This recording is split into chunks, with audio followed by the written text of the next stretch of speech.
Assalamualaikum warahmatullahi wabarakatuh. Alhamdulillahirabbil alamin. Allahumma shalli ala sayyidina Muhammadin wa ala alihi washabihi ajmain, amma ba'du. Ini masih dalam kitab I'anatul Talibin juz kedua.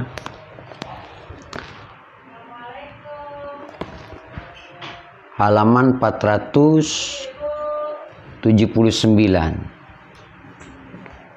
Sebuah kisah inspiratif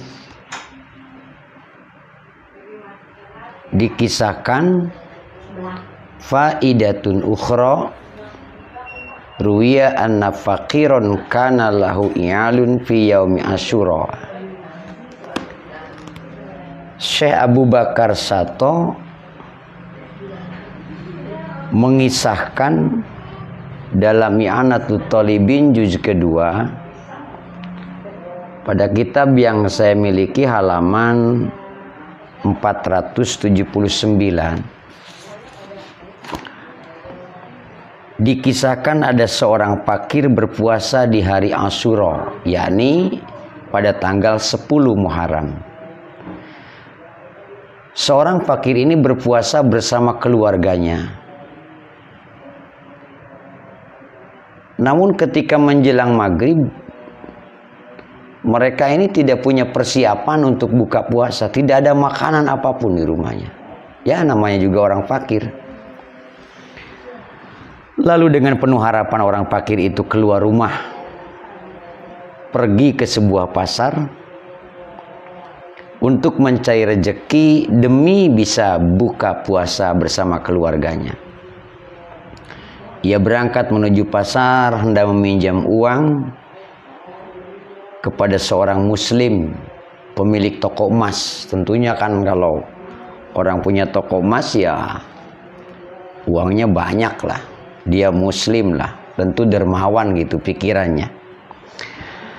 Nah, sesampainya di toko emas tersebut, si fakir ini berkata kepada sang pemilik toko tadi, fataqaddama ilaihi wassalamu alaihi.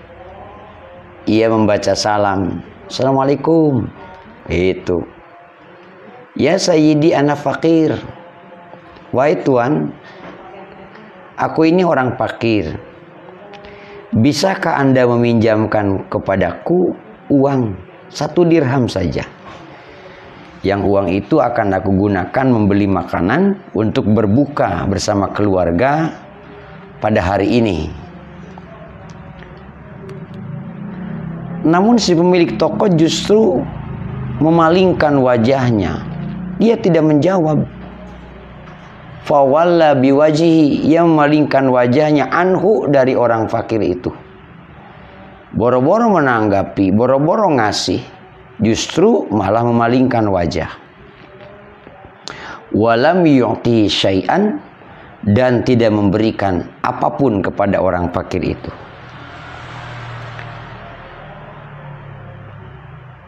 Setelah itu, orang fakir tadi bercucuran air mata, dia bersedih. Air mata mengalir di pipinya, mengiringi hati yang remuk, pilu, sedih. Karena yang dia harapkan seorang muslim yang kaya, berkecukupan, bisa meminjamkan 1 dirham saja. Tapi ternyata harapannya itu sia-sia. Nah, ketika itu ada seorang pemilik toko emas yang lain, tetangganya toko emas yang tadi, rupanya melihat orang fakir tadi berbincang-bincang dengan seorang pemilik toko yang satunya tadi. Dan kebetulan ini yang melihatnya ini adalah seorang Yahudi.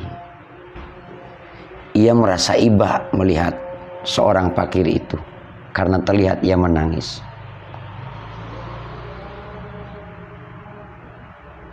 Ia bertanya, kenapa engkau menangis? Rupanya engkau tadi berbincang-bincang dengan tokoh sebelah.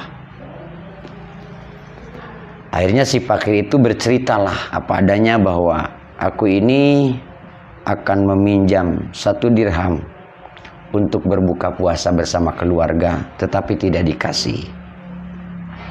Nah, si Yahudi ini bertanya, hari apa ini? Penasaran. Si Yahudi ini bertanya kepada si fakir, ini hari apa? Gitu.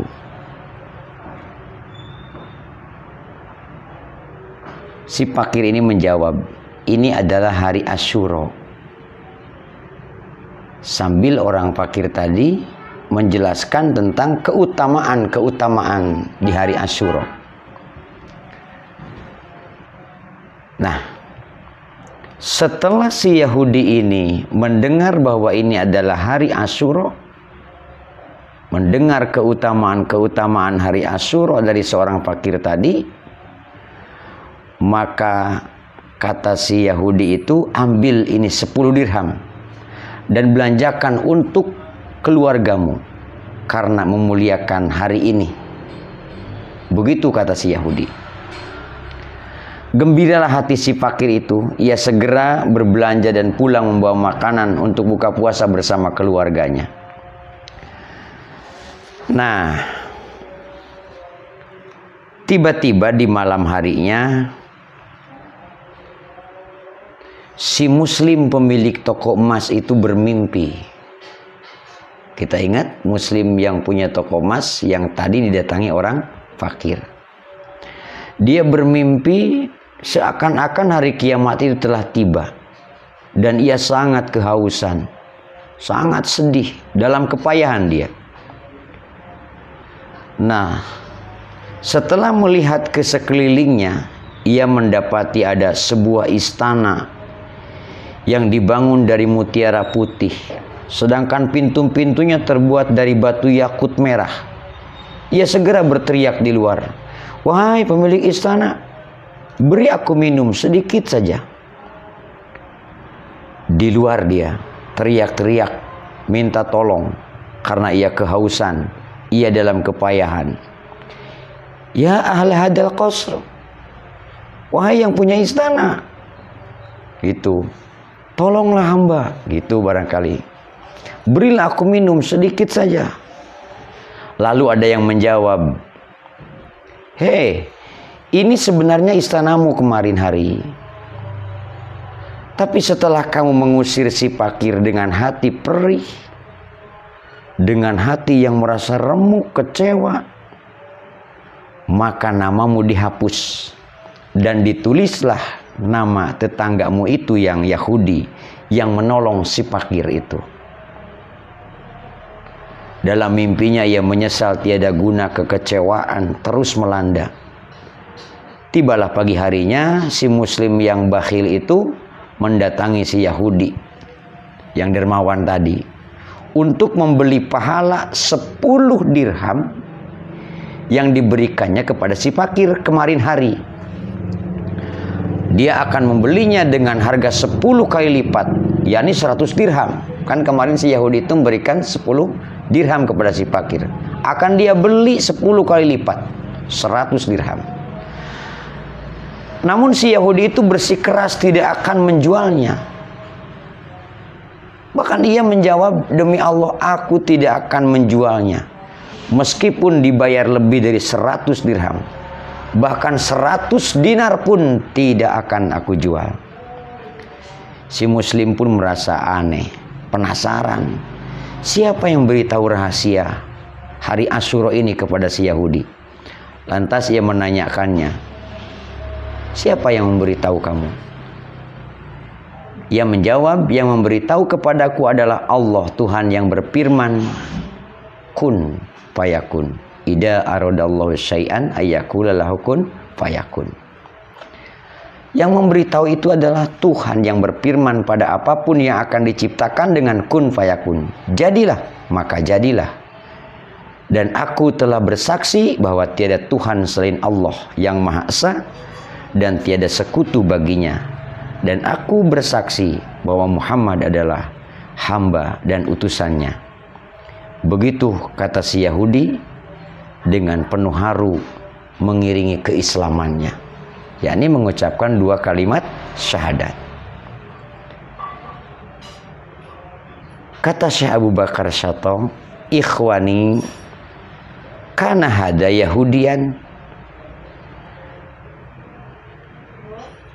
Ini orang Yahudi yang betul-betul hidayah Allah adalah hak prerogatifnya Allah Subhanahu wa Ta'ala. Tidak ada yang bisa memaksa atau mencegahnya jika Allah sudah menghendakinya. Oleh karena itu, jika seorang Yahudi saja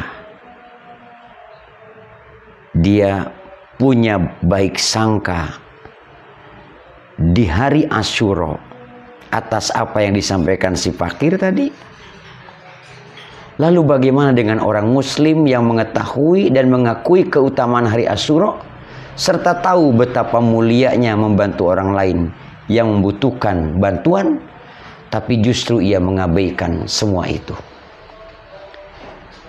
Di hari Asyura ini, mari kita sama-sama berikan keleluasaan nafkah kepada keluarga kalau ada. Dan kita memberikan bantuan kepada orang-orang yang membutuhkan bantuan, yang fakir miskin, anak-anak yatim. Perbanyak sedekah sekemampuan kita di hari yang mulia ini, dengan harapan mudah-mudahan amal baik kita diterima Allah Subhanahu wa Ta'ala. Sungguh Allah Subhanahu wa Ta'ala yang mengetahui segalanya. Kisah ini akan menjadikan sebuah gambaran untuk kita, betapapun orang Yahudi tetapi ia meyakini dan berharap kebaikan dari Allah dengan husnudonnya, Allah memberikan hidayah kepadanya. Lalu orang Muslim tadi yang punya toko emas, segala kecukupan, dia tidak mau membantu sesamanya, yang akhirnya gedung yang istimewa itu Allah pindahkan kepada orang yang tadi masih beragama Yahudi. Demikian, mudah-mudahan manfaat. Wassalamualaikum warahmatullahi wabarakatuh.